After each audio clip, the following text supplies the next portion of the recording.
ਆਮਿਰ ਸਾਹਿਬ ਵੱਧ ਵਜਿਆ ਨੂੰ ਪਹਿਲਾਂ ਤਾਂ ਦੱਸੋ ਇਹ ਤਿਆਰੀਆਂ ਕਿੱਦਾਂ ਜਾ ਰਹੀਆਂ ਇਵੈਂਟ ਦੀਆਂ ਤੇ ਅੱਜ ਪ੍ਰੈਸ ਕਾਨਫਰੰਸ ਵੀ ਸੀਗੀ ਬੜੇ ਚੁੱਭਦੇ ਸਵਾਲਾਤ ਕੀਤੇ ਗਏ ਨੇ ਕ੍ਰਿਕਟਰਸ ਤੋਂ ਤੇ ਕੀ ਜਵਾਬ ਦਿੱਤੇ ਗਏ ਨੇ ਇਹ ਵੀ ਜਰਾ ਸਾਡੇ ਨਾਜ਼ਰੀਨ ਨੂੰ ਦੱਸੋ।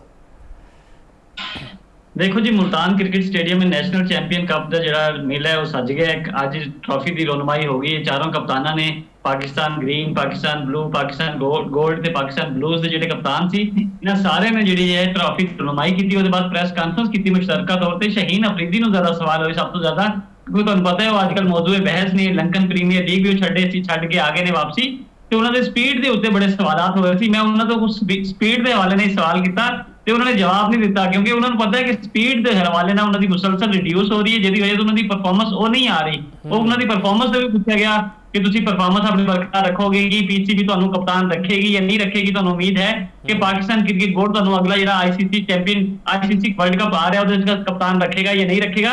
ਤੇ ਸ਼ਹੀਨ ਅਫਰੀਦੀ ਦਾ ਇਹੀ ਕਹਿਣਾ ਸੀ ਕਿ ਹਾਲੇ ਤੱਕ ਤੇ ਮੈਨੂੰ ਉਮੀਦ ਦਿਲਾਈ ਗਈ ਹੈ ਕਿ ਤੁਸੀਂ ਕਪਤਾਨ ਰਹੋਗੇ, ਲੇਕਿਨ ਚਿਹਰੇ ਉਹਨਾਂ ਦੇ ਮੁਰਝਾਏ ਹੋਏ ਨਜ਼ਰ ਆ ਰਹੇ ਸੀ। ਮੁਲਤਾਨ ਦੀ ਗਰਮੀ ਵੀ ਬਹੁਤ ਜ਼ਿਆਦਾ ਹੈ, ਪ੍ਰੈਕਟਿਸ ਵੀ ਕਰ ਰਹੇ ਨੇ ਮੁਸਲਸਲ 2 ਦਿਨਾਂ ਤੋਂ ਟੀਮਾਂ ਤੇ ਮੁਲਤਾਨ ਵਿੱਚ ਬੜੇ ਦੇਰੇ ਲੱਗੇ ਹੋਏ ਨੇ। ਸ਼ਾਇਕੀਨ ਵਾਸਤੇ ਅੱਛੀ ਚੀਜ਼ ਇਹ ਕਿ ਮੁਲਤਾਨ ਪਾਕਿਸਤਾਨ ਕ੍ਰਿਕਟ ਬੋਰਡ ਨੇ ਜਿਹੜੀ ਇੰਟਰੀ ਉਹ ਫੈਨਸ ਵਾਸਤੇ ਫ੍ਰੀ ਕਰ ਦਿੱਤੀ ਹੈ। ਮੈਚ ਜਿਹੜੇ ਟੂਰਨਾਮੈਂਟ ਹੈ ਉਹ 11 ਤੋਂ 16 ਤਰੀਕ ਤੱਕ ਮੁਸਲਸਲ 6 ਮੈਚेस ਹੋਣਗੇ, ਫਿਰ ਇੱਕ ਦਿਨ ਦਾ ਗੈਪ ਆਏਗਾ, ਫਿਰ 18 ਨੂੰ ਫਾਈਨਲ ਹੋਏਗਾ ਤੇ ਬੜਾ ਜ਼ਬਰਦਸਤ ਕਿਸਮ ਦਾ ਮਾਹੌਲ ਨਜ਼ਰ ਆ ਰਿਹਾ ਹੈ। ਪਲੇਅਰਸ ਨੇ ਗਰਮੀ ਦੇ ਬਾਵਜੂਦ ਜਿਹੜੇ ਨੇ ਉਹ 3 ਤੇ 4 ਘੰਟੇ ਇੱਕ ਟੀਮ ਪ੍ਰੈਕਟਿਸ ਕਰ ਰਹੀ ਹੈ ਤੇ ਨਜ਼ਰ ਆ ਰਿਹਾ ਹੈ ਕਿ ਪਲੇਅਰ ਜਿਹੜੇ ਨੇ ਆਪਣੀ ਫਿਟਨੈਸ ਤੇ ਕੰਮ ਕਰ ਰਹੇ ਨੇ ਔਰ ਕੋਸ਼ਿਸ਼ ਕਰ ਰਹੇ ਨੇ ਕਿ ਅੱਛਾ ਪਰਫਾਰਮ ਕਰਨ ਵਾਸਤੇ ਬਿਲਕੁਲ ਫਿਟ ਹੋ ਜਾਈਏ ਅਸੀਂ।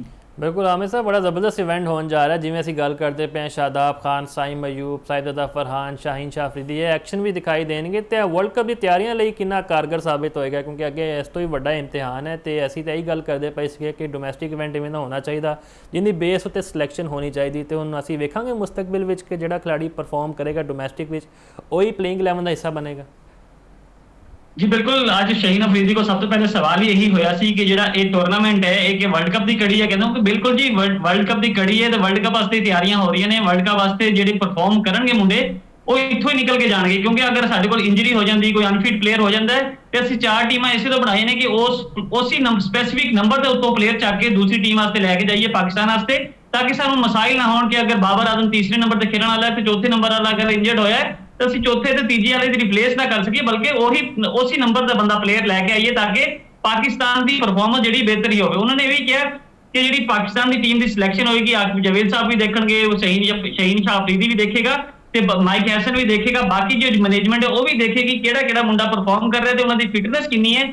ਫਿਟਨੈਸ ਤੇ ਖਾਸ ਤੌਰ ਤੇ ਤਵੱਜੋ ਦਿੱਤੀ ਜਾ ਰਹੀ ਹੈ ਕਿ ਪਰਫਾਰਮੈਂਸ ਦੇ ਨਾਲ ਫਿਟਨੈਸ ਵੀ ਹੋਣੀ ਚਾਹੀਦੀ ਤਾਂ ਕਿ ਪਾਕਿਸਤਾਨ ਦੀ ਟੀਮ ਨੂੰ ਇੰਜਰੀਆਂ ਦਾ ਘੱਟ ਤੋਂ ਘੱਟ ਸਾਹਮਣਾ ਕਰਨਾ ਪਵੇ। ਅੱਗੇ ਵਰਲਡ ਕੱਪ ਦਾ ਵੱਡਾ ਟੂਰਨਾਮੈਂਟ ਆ ਰਿਹਾ ਹੈ ਤੇ ਉਹਦੇ ਵਾਸਤੇ ਤਿਆਰੀਆਂ ਨੇ ਤੇ ਮੁਲਤਾਨ ਕ੍ਰਿਕਟ ਸਟੇਡੀਅਮ ਜਿਹੜਾ 7-8 ਤੋਂ 8 ਦਿਨ ਜਿਹੜੇ ਨੇ ਉਹ ਮਰਕਜ਼ ਦੇ ਮਹਿਵਰ ਰਹੇਗਾ, ਕਿਉਂਕਿ ਸਾਰੇ ਜਿਹੜੇ ਸਿਲੈਕਟਰਸ ਨੇ ਉਹ ਵੀ ਹੋਣਗੇ, ਬਾਕੀ ਜਿਹੜੇ ਪਾਕਿਸਤਾਨ ਕ੍ਰਿਕਟ ਬੋਰਡ ਦੀ ਇੰਤਜ਼ਾਮੀਆ ਉਹ ਵੀ ਹੋਏਗੀ ਤੇ ਦੇਖਣਗੇ ਕਿ ਕਿਹੜਾ ਪਲੇਅਰ ਕਿੰਨਾ ਫਿੱਟ ਹੈ ਤੇ ਕਿੱਦਾਂ ਪਰਫਾਰਮ ਕਰ ਰਿਹਾ ਹੈ।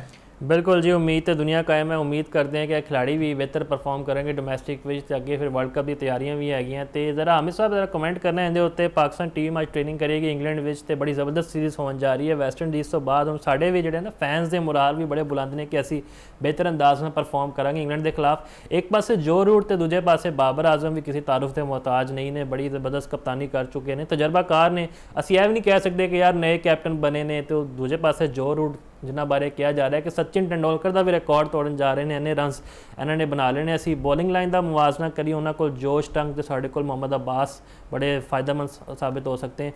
की वेखते हो पाकिस्तान की है टफ सीरीज़ होएगी या इंशाल्लाह असी बेहतर परफॉर्म करांगे? सर देखो, इंग्लैंड के नाल हमेशा ही पाकिस्तान की सीरीज जी बड़ी टफ रही ने। पाकिस्तान के पेसर्स अच्छे ने लेकिन स्पीड है नहीं, तजर्बाकार ने, स्विंग करते हैं, इन स्विंग करते हैं, आउट स्विंग करते हैं। पाकिस्तान को सीमर्स अच्छे ने, तुसी मोहम्मद अब्बास ਨੂੰ देख लो, मोहम्मद अली ਨੂੰ देख लो, दोनों बड़ा अच्छा परफॉर्म उन्होंने वेस्ट इंडीज से किया है। तो इंग्लैंड की पिचों से भी मोहम्मद अब्बास ਨੂੰ तो बहुत तजर्बा है ਤੇ मोहम्मद अली भी अच्छा परफॉर्म करेगा। पाकिस्तान को पेसर ਤੇ ਕੁਝ ਨਾ ਕੁਝ ਬਿਹਤਰ ਆ ਗਏ ਨੇ। ਹੁਣ ਤੁਸੀਂ ਆਮਿਰ ਜਮਾਲ ਨੂੰ ਦੇਖ ਲਓ, ਖੁਰਮ ਸ਼ਹਜ਼ਾਦ ਨੂੰ ਦੇਖ ਲਓ, ਉਹ ਵੀ ਬੈਕ ਐਂਡ ਤੇ ਪਾਕਿस्तान ਕੋਲ ਮੌਜੂਦ ਨੇ। ਫਿਰ ਸਪਿਨ ਬੋਲਰ ਵੀ ਨੇ, ਫਿਰ ਬਾਬਰ ਆਜ਼ਮ ਜਿਹੜੇ ਨੇ ਉਹ ਫਾਰਮ ਵਿੱਚ ਆ ਚੁੱਕੇ ਨੇ। ਤੁਸੀਂ ਦੇਖੋ ਨਾ ਉਹਨਾਂ ਨੇ ਵੈਸਟ ਇੰਡੀਜ਼ ਸੀਰੀਜ਼ ਦੇ ਮੁਸਲਸਲ ਰਨ ਬਣਾਏ ਨੇ ਤੇ ਉਹਨਾਂ ਦੇ ਜਿਹੜੇ ਫੈਨਸ ਨੇ ਹੁਣ ਉਮੀਦਾਂ ਜ਼ਾਹਿਰ ਕਰ ਰਹੇ ਨੇ, ਉਮੀਦ ਰੱਖੀ ਹੋਈ ਹੈ ਕਿ ਬਾਬਰ ਆਜ਼ਮ ਹੁਣ ਇੰਗਲੈਂਡ ਨੂੰ ਵੀ ਇੰਗਲੈਂਡ ਇਸ ਸੀਰੀਜ਼ ਹਰਾਏਗਾ ਤੇ ਕਾਫੀ ਅਰਸੇ ਬਾਅਦ ਜਿਹੜੇ ਨੇ ਪਾਕਿस्तान ਤੋਂ ਬਾਹਰ ਜਾ ਕੇ ਕੋਈ ਸੀਰੀਜ਼ ਟੈਸਟ ਜਿੱਤੇਗਾ। ਤੇ ਉਮੀਦਾਂ ਤਾਂ ਬਹੁਤ ਜ਼ਿਆਦਾ ਲਾ ਲਈਆਂ ਨੇ ਕਿਉਂਕਿ ਪਾਕਿस्तान को बैट्समैन भी अच्छे आ गए ने।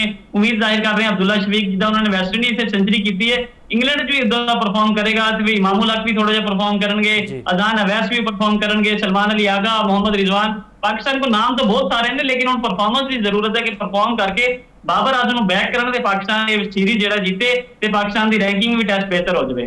ਬਿਲਕੁਲ, ਅਸੀਂ ਵੇਖਿਆ ਜਦੋਂ ਵੀ ਬਾਬਰ ਦਾ ਬੱਲਾ ਚੱਲਦਾ ਹੈ ਜਿਹੜੇ ਦੀਗਰ ਖਿਡਾਰੀ ਉਹਨਾਂ ਦਾ ਵੀ ਮੁਰਾਲ ਬੁਲੰਦ ਹੁੰਦਾ ਹੈ, ਤੇ ਜਿਹੜਾ ਮਿਡਲ ਆਰਡਰ ਤੁਸੀਂ ਗੱਲ ਕਰਦੇ ਪਏ ਮੁਹੰਮਦ ਰਿਜ਼ਵਾਨ ਜਾਂ ਸਲਮਾਨ ਅਲੀ ਆਗਾ ਦੀ, ਉਹ ਬੜੇ ਘਬਰਾਏ ਨਜ਼ਰ ਆ ਰਹੇ ਵੈਸਟ ਇੰਡੀਜ਼ ਦੇ ਖਿਲਾਫ ਵੀ। ਤੁਹਾਨੂੰ ਨਹੀਂ ਲੱਗਦਾ ਕਿਤੇ ਨਾ ਕਿਤੇ ਦੋਵਾਂ ਦੀ ਜਗ੍ਹਾ ਸਾਨੂੰ ਕਾਮਰਾਨ ਗੁਲਾਮ ਨੂੰ ਵੀ ਟਰਾਈ ਕਰਨਾ ਚਾਹੀਦਾ, ਜਿਹਨੇ ਇੰਗਲੈਂਡ ਦੇ ਖਿਲਾਫ ਮੈਨੂੰ ਯਾਦ ਹੈ ਡੈਬਿਊ ਵਿੱਚ ਸੈਂਚੁਰੀ ਸਕੋਰ ਕੀਤੀ, ਫਿਰ ਨੈਸ਼ਨਲ ਕੱਪ ਵਿੱਚ ਵੀ ਪਲੇਅਰ ਆਫ ਦਾ ਟੂਰਨਾਮੈਂਟ ਰਹੇ ਨੇ, ਉਹਨਾਂ ਨੂੰ ਇਗਨੋਰ ਕਰਨਾ ਹੈ ਉਹ ਵੀ ਇੰਨੀ ਅਹਿਮ ਸੀਰੀਜ਼ ਵਿੱਚ, ਆ ਜ਼ਿਆਦਤੀ ਨਹੀਂ ਤੁਹਾਡੀ ਨਜ਼ਰ ਵਿੱਚ?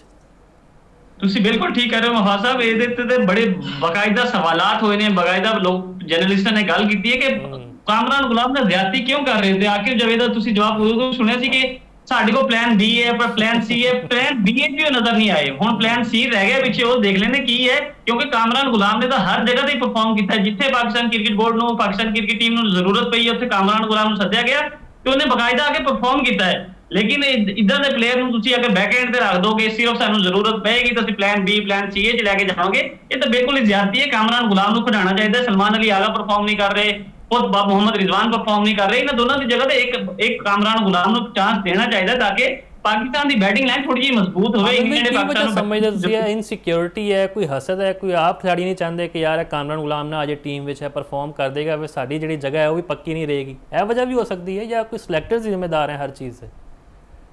ਸਰ ਤੁਸੀਂ ਦੇਖੋ ਨਾ, ਇਹ ਹਸਦ ਵੀ ਹੋਏਗਾ ਤੇ ਸਿਲੈਕਟਰਸ ਦੀ ਬਹੁਤ ਵੱਡੀ ਜ਼ਿੰਮੇਵਾਰੀ ਹੈ। ਸਿਲੈਕਟਰਸ ਨੂੰ ਨਜ਼ਰ ਆ ਰਿਹਾ ਕਿ ਇੱਕ ਬੰਦਾ ਡੋਮੈਸਟਿਕ ਕੇ ਪਰਫਾਰਮ ਕਰ ਰਿਹਾ, ਹੁਣ ਖੁਦ ਪਾਕਿਸਤਾਨ ਕ੍ਰਿਕਟ ਬੋਰਡ ਪੂਰੀ ਕਹਿ ਰਹੀ ਹੈ ਕਿ ਅਸੀਂ ਪਰਫਾਰਮੈਂਸ ਬੇਸ ਤੇ ਜਿਹੜੇ ਡੋਮੈਸਟਿਕ ਦੇ ਪਰਫਾਰਮੈਂਸ ਹੋਣਗੇ ਉਹਨਾਂ ਨੂੰ ਉੱਤੇ ਲੈ ਕੇ ਆਵਾਂਗੇ। ਭਾਈ ਸਭ ਤੋਂ ਵੱਡੀ ਮਿਸਾਲ ਤਾਂ ਸਾਡੇ ਕੋਲ ਕਾਮਰਾਨ ਗੁਲਾਮ ਹੈ, ਜਿਹਨੇ ਪੂਰੇ ਡੋਮੈਸਟਿਕ ਸੀਜ਼ਨ ਨੇ ਪਰਫਾਰਮ ਕੀਤਾ, ਅਸੀਂ ਉਹਨੂੰ ਚਾਂਸ ਹੀ ਨਹੀਂ ਦੇ ਰਹੇ।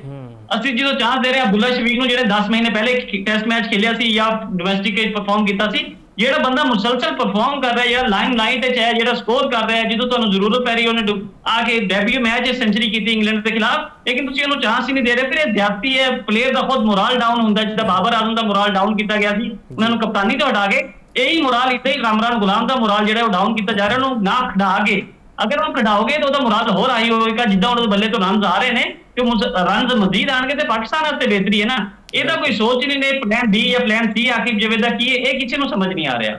ਬਿਲਕੁਲ, ਮੈਨੂੰ ਵੀ ਯਾਦ ਹੈ ਜਦੋਂ ਲਾਹੌਰ ਵਿੱਚ ਉਹਨਾਂ ਕੋਲ ਸਵਾਲ ਹੋਇਆ ਸੀ, ਮੈਂ ਵੀ ਉੱਥੇ ਮੌਜੂਦ ਸੀ, ਤੇ ਉਹਨਾਂ ਨੇ ਕਿਹਾ ਸੀ ਜੇ ਸਾਨੂੰ ਜ਼ਰੂਰਤ ਪਏਗੀ ਪਲਾਨ ਬੀ ਜਾਂ ਪਲਾਨ ਸੀ ਵਿੱਚ ਅਸੀਂ ਕਾਮਰਾਨ ਗੁਲਾਮ ਨੂੰ ਰੱਖ ਲਾਂਗੇ, ਤੇ ਮੈਨੂੰ ਤਾਂ ਲੱਗਦਾ ਹੈ ਪਲਾਨ ਜ਼ੈਡ ਵਿੱਚ ਵੀ ਦੂਰ ਦੂਰ ਤੱਕ ਕਾਮਰਾਨ ਗੁਲਾਮ ਦੀ ਜਗ੍ਹਾ ਨਹੀਂ ਬਣਦੀ ਪਈ। ਕੀ ਵਜ੍ਹਾ ਹੋ ਸਕਦੀ ਹੈ ਇਹਦਾ ਜਵਾਬ ਤੇ ਉਹ ਆਪ ਹੀ ਦੇਣਗੇ। ਜ਼ਰਾ ਥੋੜੀ ਜਿਹੀ ਗੱਲ ਕਰਦੇ ਹਾਂ ਜੀ ਅਹਿਸਾਨ ਉल्ला ਦੀ।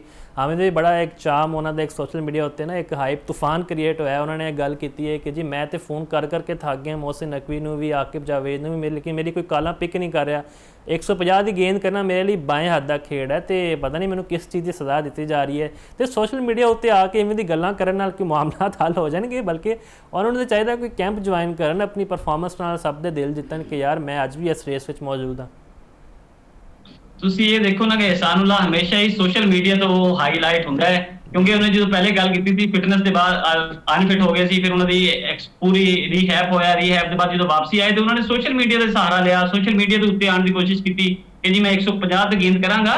ਤੇ ਉਦੋਂ ਵੀ ਉਹਨਾਂ ਦੇ ਜਿਹੜੇ ਕੋਚਿਸ ਸੀ ਉਹਨਾਂ ਨੇ ਕਿਹਾ ਸੀ ਟਾਈਮ ਲੱਗੇਗਾ 150 ਤੇ ਦੁਬਾਰਾ ਵਾਪਸੀ ਆਂਦੇ ਤੇ ਹਾਲੇ ਤੱਕ 150 ਤੇ ਅਹਿਸਾਨ ਉल्ला ਵਾਪਸ ਨਹੀਂ ਆ ਸਕੇ। ਲੇਕਿਨ ਅਹਿਸਾਨ ਉल्ला ਨੂੰ ਚਾਹੀਦਾ ਬਾਕਾਇਦਾ ਜਾ ਕੇ Pakistan cricket board MCA join ਕਰਨ, ਉੱਥੇ ਜਾ ਕੇ ਗੱਲਬਾਤ ਕਰਨ। ਸੋਸ਼ਲ ਮੀਡੀਆ ਤੇ ਜਾਂ ਕਾਲ ਤੇ ਇਦਾਂ ਦਾ ਮਸਲਾ ਹੱਲ ਨਹੀਂ ਹੋਣਾ। ਵਾਕਈ ਅਹਿਸਾਨ ਉल्ला ਦੀ ਪੇਸ ਹੈ, ਅਸੀਂ ਦੇਖਿਆ ਉਹਨਾਂ ਨੇ मुल्तान क्रिकेट स्टेडियम में मुल्तान सुल्तान वास्ते बड़ी अच्छी बॉलिंग की, बड़ी अच्छी पेस ना गेंदा कीतियां, विकटां भी लईयां, लेकिन हुण जरूरत इस समझ दी है कि खुद जाके वो गलबात करन। फोन दे मसले हल नहीं होने ना, चेयरमैन ने फोन ते उन्हां दी सुन के उन्हां नूं सद लेना है, बाकायदा जान MCA ज्वाइन करन, प्रैक्टिस करन, अपनी पेस बहाल करन, फिर जो डोमेस्टिक के परफॉर्म करनगे फिर उन्हां उत्ते चांस दिता जाएगा। ये ते नहीं कि तुसीं बैठ के कह दो मैं रोहित शर्मा नूं इदां उड़ा दांगा, विराट कोहली नूं इदां उड़ा दांगा।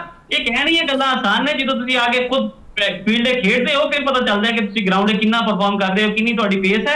ये चीज़ां सिर्फ सोशल मीडिया के हद तक नहीं, खुद जाके हल करनी है।